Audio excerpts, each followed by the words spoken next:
So check madre, so yun nga meron tayo ditong e-bike or e-trike dito sa harapan na to. So itong unit na to is tinatawag nila na Yadea C16. So ang type nito is naka-tricycle type siya or electronic tricycle. So yun nga before natin simulan tong video na to at ikutin tong e-trike na to, syempre lagi natin ginagawa to, intro muna tayo. Yeah.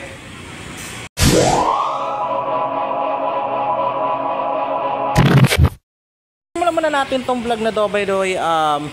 Gusto ko lang muna i-inform kayo na medyo magiging magalaw tong footage natin yun dito mismo sa series na to due to wala ako ngayong tripod or monopod na gamit at the meantime kasi inaayos ko pala yung gamit ko as of now. Pero sa ngayon pipilitin ko na mabigyan kayo ng magandang shot for this one since this is the first time na magre-review ako ng isang electric vehicle or yung electric tricycle dito mismo kay Motobida. So ito, matagal ko nang kino-cover tong unit na to, but at the same time lagi akong nagkakaroon ng audio problem at saka nagko-corrupt yung files ko within this kind of unit. So technically I hope so ito sa pangatlong beses maging okay na. Wala na sana akong maging problema for this one, and also ayun maging maganda yung pagre-review ko dito for this unit. So ayun, mga ilang beses ko na rin kasi ito binabalikan So ayun nga. So simulan na muna natin. Bigyan ko lang kayo din ng konting idea na si Motobida is another authorized dealer din sila ng mga Yadea bikes nito. Pero as of now, nakikita ko pa lang sa kanila ngayon is isang unit pa lang netong C16 ng model nila nitong e-tricycle na to. So ito ngayon yung current na re-reviewin natin ngayon. Then also syempre may magbabago sa pag-overview natin ng initial specs or initial specification netong mismong unit na to. So simulan na natin yung pag-overview ng konti dito mismo sa specification ng e-tricycle na to. So yun, Yadea C16, start muna tayo sa motor specs nito. Since doon yun yung pinaka pwede kong maibigay sa inyo na information regarding on this kind of e-trike. So yun, so yung motor type nito is naka differential motor. Then also yung rated power nito is naka 650 watts na rin. So battery type nito is graphene battery. Yung battery capacity nito is 72 volts, 72 volts, 23 ampere hour. Then dashboard nito digital. Headlight is LED. Wow, na-overview na kagad yung lahat ng mga specs nito, including din yung ilaw. So syempre, ang shock absorption nito, front and rear is both naka-hydraulic shock absorption na rin to. Then also yung brakes nito is naka-drum brake na rin. Harap likod meron din yan. So currently, doon naman tayo sa dimension. Yung length nito is 1,950 mm. Yung width naman is 820 mm. Then also yung height nito is 1,700 mm. Then yung wheelbase nito is 1,430 mm na rin. So yun yung kabuuan ng basic specification sa pwede kong mabanggit tungkol dito mismo sa unit na to. So as a part of our review and walkthrough na rin mismo dito kay C16, syempre iikutin natin tong motorsiklo na to. Ay yung sorry. So nasanay kasi ako na puro motor So iikutin natin tong e-trike na to from front to rear hanggang dito mismo sa loob kasi ayan yan yung internals niya. Kailangan nating tingnan yan kung ano meron dito. So yun, so start na tayo. Ako, katulad ng sinabi ko kanina, this is the first time na magre-review ako ng gantong klase ng vehicle na at the same time EV, electric type ng vehicle na rin itong nire-review ko na rin na to. And ayun, medyo kulang ako ng familiarity dito, pero gumawa ako ng research within this kind of unit, especially itong Yadea C16. And also nakita ko na rin na ang dami rin na rin palang mga users na gumagamit nito mismong e-bike na to. Especially may mga nakikita ko dito around dito sa may Caloocan City. So ayun, so simulan na muna natin ikutin dito mismo kung ano nga bang meron dito mismo sa kanyang front. So ayun, nakita ko na kagad dito yung kanyang windshield pagkamalapad. Then also yan, medyo kung titingnan nyo mabuti, hindi ko lang alam kung obvious dito sa mismong camera, pero etong na to is alam ko naka pure glass na to. Hindi siya fiberglass, pure glass talaga yung ginamit dito mismo sa kanyang windshield. Then at the same time, may windshield siya dito mismo sa front, hindi mawawala yung kanyang wiper. So ito yung although familiar naman na tayo dito kasi ito halos itong part na to is ginagamit kadalasan kung hindi sa kotse, yung ibang e-bikes na rin na nag-i-exist ngayon dito sa market. So the usual, maganda to as a part of advantage na kapag halimbawa umulan is easy lang i-clear itong mismong windshield na ito mismo dito sa harapan ng e-bike na to. Meron pa pala ako isang napansin dito mga dre, ito yung part na to, yung gantong klase ng design within the windshield. Napapansin ko to kadalasan sa mga kotse. And this is the first time na nakakita ako ng gantong klase ng design within the windshield or window. Ay sabihin na natin dito lang sa windshield, dito mismo sa mismong e-trike na to. Then another than that, syempre hindi mawawala yung kanyang side mirrors. So dito pitong side mirrors na to. Pero ayoko mag-risk na buksan to or i-open to kasi baka mamaya manually operated pala yun dun sa loob at baka mamaya is masira. So ngayon, ginagandaan muna natin na syempre, ayan, ganyan kalaki yung side mirror niya. Papakita ko lang ba muna sa inyo. Ayan. So may kalakihan yung side mirror niya. So totally makakasigurado tayo na malaki ang visibility nito from rear. Magkabilaan yan left and right dahil nga sa size ng side mirror na to. So bukod pa dyan, dito tayo sa may bandang gitna dito sa front. So sa may bandang gitna dito sa may front yan. So mapapansin natin, katulad ng sinabi ko kanina, yung ilaw nito sa harap tsaka sa likod is LED na. So ayan, ito yung itsura ng LED light niya dito mismo sa C16.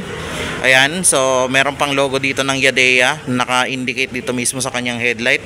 Plus yung kanyang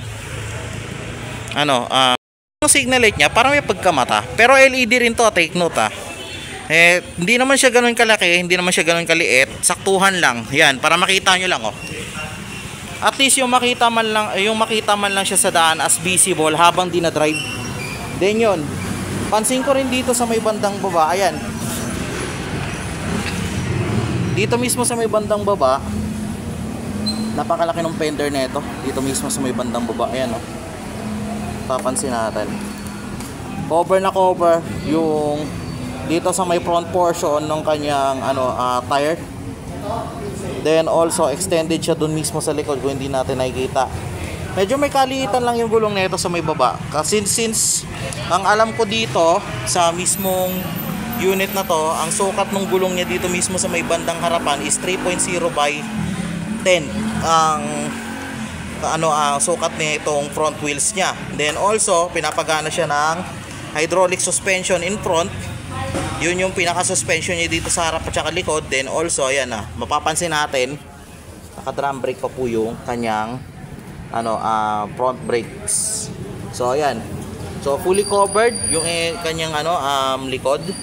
Well, technically yung battery kasi nito nandun sa sa mismong upuan pero tingnan lang natin mismo dito sa loob. Pero bago natin simulan pupunta sa loob, papansinin natin mabuti to.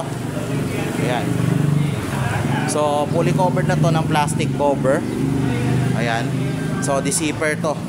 So if any cases pag umulan, pwede natin siyang buksan. Teka lang, i-demo natin.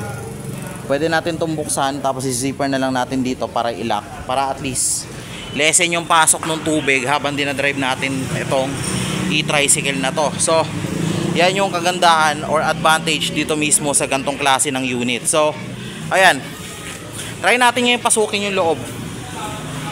Ito, mukhang maganda to. Sige, tingnan natin.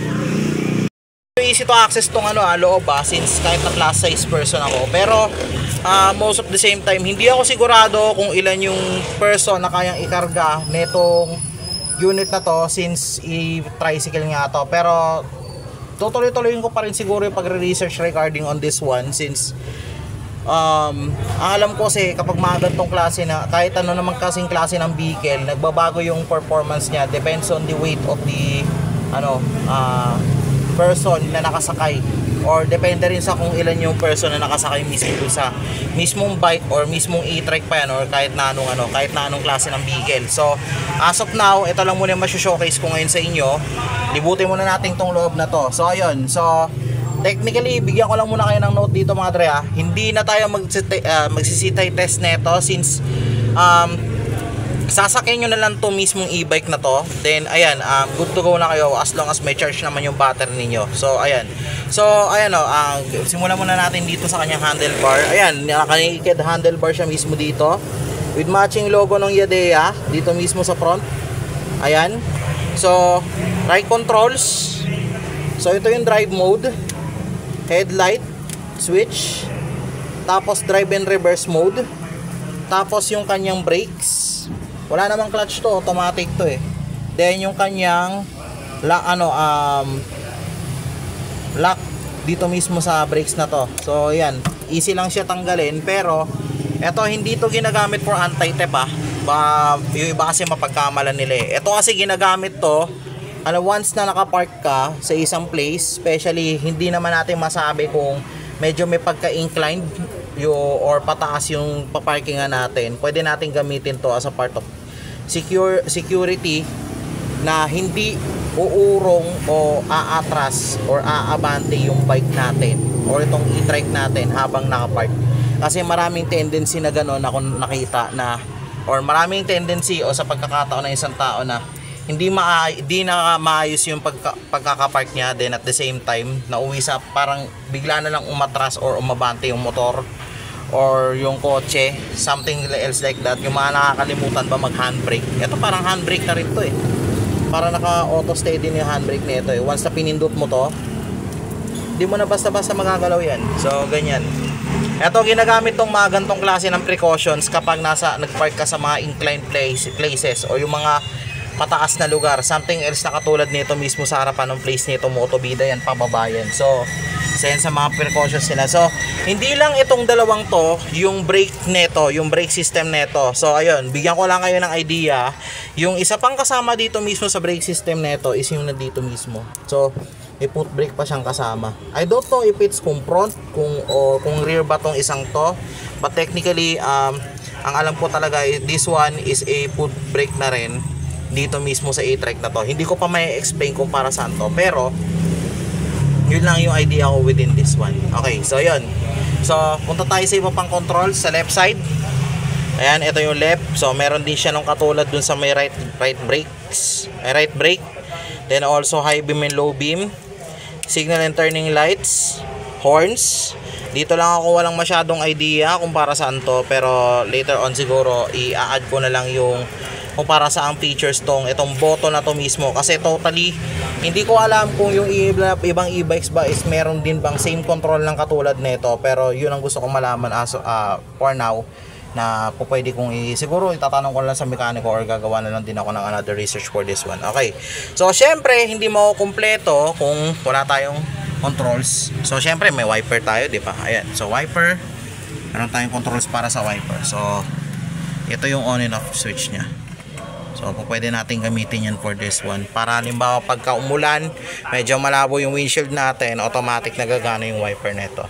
Ayun, so syempre lalagyan na ng tumbler or anything else, pero ito lalagyan na para sa akin lalagyan na lang to ng tumbler, pero depende sa inyo, kayo bahala. Ayan, so yan sa mga meron tayo dito ngayon. Then board pa dyan is ayan, yung kanyang digital dashboard. So yun, nabanggit ko na rin yan siya kanina dito mismo sa sa unit na to. So digital dashboard, makikita natin dito yung kanyang battery meter, kung ilang bar. I hope na visible. Ayan, battery meter. Sorry, medyo may pagkamalabo lang ng konti. Ayan, battery meter. Then also yung kanyang odometer sa baba, speedometer, yung driving mode andito rin. Tapos kung ilang volts per second yung nakukonsumo dito. Then also andito rin yung iba pang indicators for ECU. Then ayan, din lang talaga ako familiar within the other indicators dito, pero as of now nakikita ko dito is yung high beam and low beam. Dito ko yung check yung kanyang turning lights kabilaan. Ayan, hindi ko makita against the light. Ayan, teka lang. Ito lang yung nakita natin, high beam and low beam, turning lights, yan magkabila. Tapos ayun, halos yan lang, halos yung may familiarities ako. Then habol natin itong nasa baba. Syempre, pag di plastic yung dala mo na pagkain or somewhat sabihin na natin mga groceries or minimal lang naman ang dala mo, ito is dito mo siya po pwede ilagay. Utility hook to. Yan, meron siyang utility hook dito mismo sa harapan. So ganun na ganun ang itsura niya. Yan, so ganito yung itsura ng front niya. Ganito yung view niya dito mismo sa may front. Then also ganito rin mismo yung actual na itsura ng controls niya kapag nandito ka sa harapan. So syempre, kapag merong harapan, i-review natin. Ay, bago ko pala makalimutan, yan, nisusi pa rin pala yung ignition type netong motor na to. So, or yung e-bike na to. Yan, so para lang magkaroon din kayo ng idea. Although marami naman ang gumagamit nito, halos na nakikita ko. Pero, ayun, at least kahit paano nabigyan ko kayo ng idea within that one. So, ayun. So, bubong. Matibay din. Meron siyang Poundama steel bars foundation dito. Naka-screw type siya, so walang problemahin in terms of quality. Sa likod is kasya pa ang wait lang. Dito sa likod is kasya pa ang dalawang tao rito. So may logo rin ng Yadea yung kanyang backseat. Tapos tayo para mas makita natin.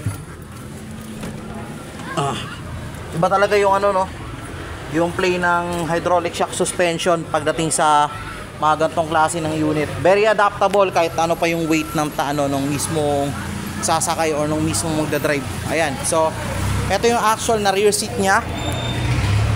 So sa rear seat, may kalaparan din yung sandalan nya.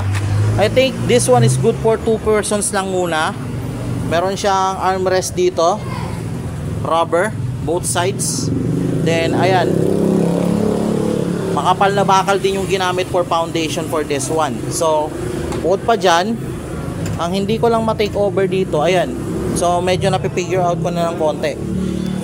Ito yung back seat nya is merong under seat storage sa ilalim. Hindi ko na nakikita, pero based sa research ko, ayan, napakalaki din nung kanyang compartment or under seat storage dito mismo sa ilalim ng back seat nya. So bukod pa dyan, papansin natin mabuti, dito natin china-charge yung e-bike na to. So ito yung pinaka-plug nya. So pag bumili kayo ng gantong unit, matik na matik, bibigyan naman kayo ng charger nya. Pwede rin natin i-access yung battery dito sa loob. And I don't think so kung kasama na rin ba dito sa battery, dito sa section na to yung kanyang pinaka-engine or what. Siguro later on, balikan natin ng konti ito para at least tayo. Magkaroon tayo ng idea. Although nabanggit ko na yung actual na sukat nung battery nito, which is ang sukat ng battery nito ay, kung hindi ako nagkakamali, is 72 volts and 72 volts 23 ampere hour yung sukat ng battery nito. Tapos naka-graphene battery na rin ang gamit nito unit na to. So ayun, rated power nito is nasa 650 watts na rin. So yun. So hindi lang yung front, hindi lang yung side, pati itong rear may cover din, Sulit na sulit ka dito, Dre. Ayan, tapos karting logo ng Yadea. Ewan ko kung nagbibigay na rin sila ng plate number sa mga e-trike or e-scooters or e-bike. Pero as of now, in case may naka-ready na sila.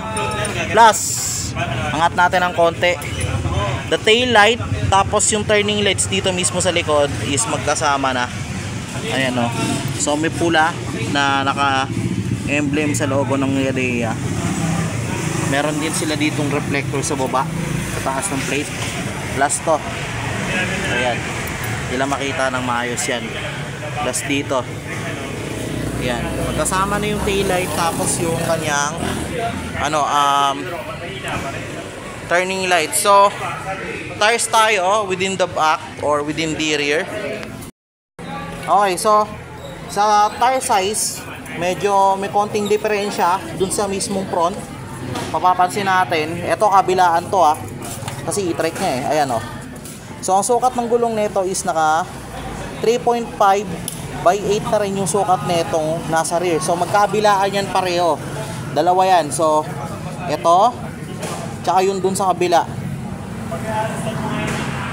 Then, I think, ito is naka-tubeless na rin. Hindi ako nagkakamali. So, ganyan yung sizing nito. Ganito yung sizing ng actual ng gulong na meron dito mismo sa C60 ng Yadea. Ayan. Pansinin natin mabuti yung viewing. So, imaginein mo, kung ikaw nakasakay dito, very comfortable, di ba? Then, also, hindi mo lang ito pwedeng gamitin itong mga gantong klase ng, ano na to, ride na to, or nung motor na, e-trike na to, for personal uses. Kadalasan po pwede ko itong gamitin itong e-trike na to pang sundo, since, ayun nga, currently, back to school na tayo. Then, ayan. Papansin natin mabuti, pwede din natin gamitin pambili ng mga daily necessities natin. Mamamalengke ka man, or sabihin na natin bibili ka ng mga paninda mo sa tindahan, pwede mo itong gamitin, since meron naman, pwede mo naman siya i-carry on dun sa likod. Then at the same time, pwede mo siya ipasok dun sa mismong storage. Yun lang yung gusto ko talaga makita sa susunod siguro, yung storage nito mismong Yadea C60 na to. So yun, so as of now, yun lang yung kaya ko munang i-overview dito mismo sa motor seat na to. Since try na natin siyang sakyan kanina, hindi na natin kailangan mag seat height test, since seat height test lang naman, ginagawa lang naman natin yan frequently sa mga motorsiklo na 2 wheels lang. Then ayun, yan natin makikita ngayon. So currently, ipa-flash ko na lang din dito mismo sa baba yung actual na price nitong Yadea C16, since meron din naman akong meron din naman akong yun yung pinaka natira ko na video talaga nung mga last shoot ko buti yun nasalba ko yung kahit paano yung price, tsaka yung actual na monthly neto dito mismo sa bike na to. So yun, ask natin mamaya, to confirm kung yun pa rin ba. So wait lang, babalikan ko. So yun, as of now na-confirm ko na same pa rin yung price niya, then yung monthly niya. So later on, siguro lalagay ko na lang dito mismo sa may bandang baba ng video na to yung actual price na meron tayo dito mismo kay Yadea C16 unit, dito mismo sa video na to. So ayan, makikita nyo na siya dito mismo sa may side ng video. Ayan, i-attach na natin yung actual na price nito, tapos yung terms of payment nito mismo. So sa lahat ng interested, pwede kayong mag-direct inquire sa akin, or dito mismo kay Motobida Phase 2 Bagong Silang Caloocan branch. Pwede kayong mag-direct sa kanila, direct inquiry para sa lahat ng informations. Then also, kung trip nyo o gusto nyo talaga tong unit na to, pwede kayong pumunta rito mismo sa branch, or mag-apply sa kanila through online. So yun, hanggang dito na lang muna tayo mga dre. Kita-kits tayo, stay tuned. Japs out. Right, see.